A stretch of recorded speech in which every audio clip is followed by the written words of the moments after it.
Good afternoon and welcome to Jazz on My Mind. I'm your host, Richard Blackwell. I'm here in Los Angeles at 43rd and Crenshaw. This area is called Leimert Park and is the hub for the jazz outlet here in Southern California.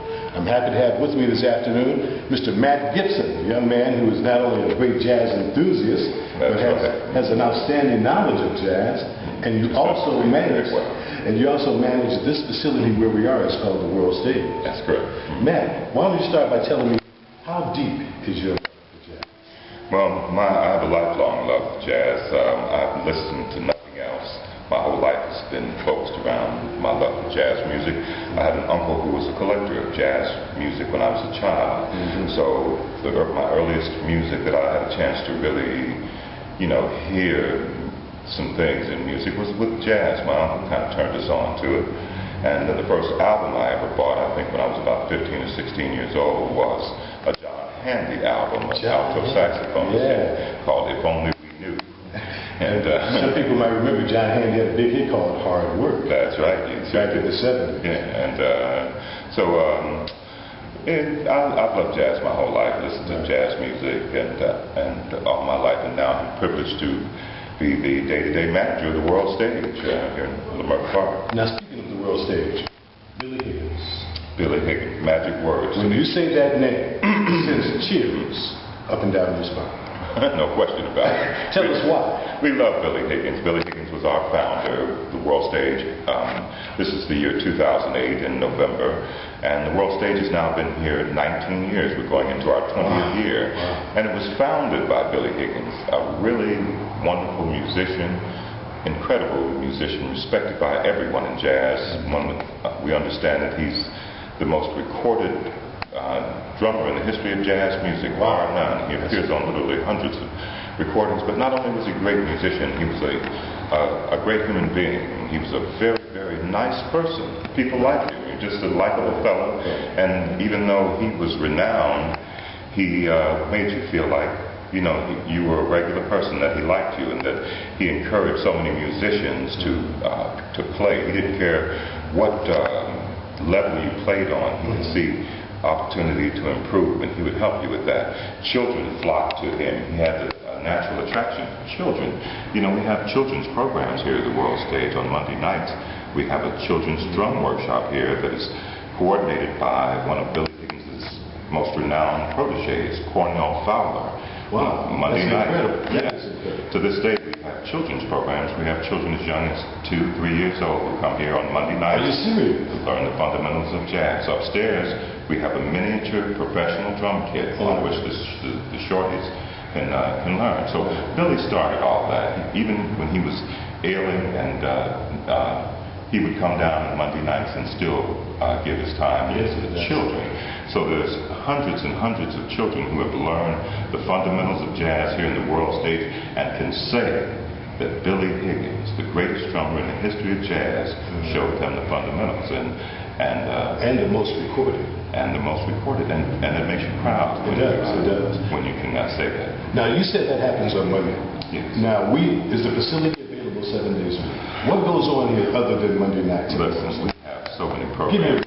I'll give you the quick process. Monday night, as I said, Cornell Fowler teaches our drum workshop. On Tuesday night, we have probably Los Angeles' greatest singing teacher here, Mr. Deanie Clark, a legend. A legend in music and in vocal training. He has worked with some of the great musicians of our time, too numerous to mention, from Roberta Flack to Al Jarreau. Isn't that so? I understand he was like the vocal coach for West Side Story, one of the Broadway productions of that, and wrote dozens and dozens of songs. He's an incredible teacher of music. He's here on Tuesday night. So is that open to students? So if someone wants to come and be tutored by the great Deanie Clark. We have a workshop environment, 7:30 on Tuesday nights. 20 or 30 singers come here and work on their singing technique. It's the workshop environment. And it's just a rare opportunity to learn some of the secrets of singing from really a master vocal teacher. I myself had a voice like a squirrel until I worked with a great Deanie Clark. I find it hard to believe Gibson have a voice like a squirrel. I find it hard to believe. But Now on Wednesdays, what happens? Wednesday night, we have the Anansi Writers Workshop, a renowned workshop that is facilitated by Michael Datcher. Now, Michael Datcher is a well-known novelist. He has a book on Oprah Winfrey's book list called Raising Fences. Along with a young man named Juwanza Dumasi, coordinate our writers workshop. We have many published writers who come here and read. We have spoken word artists, poets of all description. Every Wednesday night at 7:30, come right on down to the world stage. You plug in with the Los Angeles poetic writing community. It's all centered right here in Leimert Park. I understand, and I think we had a conversation before where you've told me that you do some reading. Yes, I do some voice things, and have done some. I've narrated a Bible, actually. The Bible Experience. It's an audio Bible. I'm the narrator of the Old Testament, actually the Old Testament and the New Testament. Whatever narration there is in the New Testament, but largely the Old Testament narration is. I think it won Audio Book of the Year 2 years ago. Congratulations. Thank you very much. Congratulations. Now on Wednesday? Wednesday, the Writers Workshop. Michael Datcher, he's on the staff at Loyola Marymount University in the writing in the English department. And renowned writer. Wednesday night, writers gather here and read their work and critique one another's work. It's not just like an open mic type of thing. It's a critique, a workshop environment where they discuss writing among their peers. Yes, exactly. Thursday night, I host a jam session. Now that's what I want to know. Also, but before we get to that, on Thursday night at 6:30, we have Muwasi, which is about a 10 or 15 piece all women's hand drum workshop.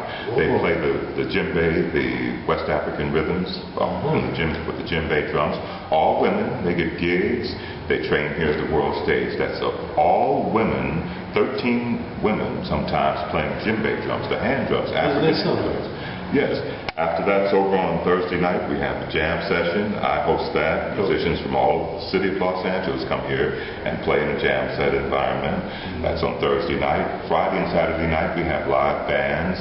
We have the local musicians and incoming very well-known touring musicians come here. Friday and Saturday night, that's at 8:30. Saturday noon, we have the large ensemble workshop, 20 or 30 musicians studying their musicianship, big band charts. Also on Saturday morning, we have the children's violin workshop. No kidding. That's at 9 a.m. in the morning. So that brings culture, a lot of culture in play. And then Sunday evening, Rose Gales and the Sisters of Jazz, an institution here in Los Angeles, a philanthropic organization, nonprofit in their own right. They hold a jam session here also on Sunday night at 7:30. Everyone comes through here. If you love jazz music, the world stage is a place for you. Come through. You got a plethora of things happening here. Plethora. And it's incredible. I mean, I said earlier that the world stage is like a major outlet. It's a hub for jazz in Southern California. And to be able to manage a situation like this has got to warm your heart. Well, it's truly a labor of love, and when we say manage, I use the term very loosely, but it is truly a labor of love. But you often in your work you won't get a chance to see the people who you serve. You know, you may make a product with someone that you never see uses, but here at the world stage, I see and know the people that I'm working for, and I love them all. You know, I just feel privileged to be participating in such a really a historic institution. This is a humble location. Whoever may see this, the world stage is just a large storefront. But as you can hear, the acoustics in here are magnificent, and all the great musicians of our time have played here. When Billy Higgins was alive, they would flock down here to play with Higgins.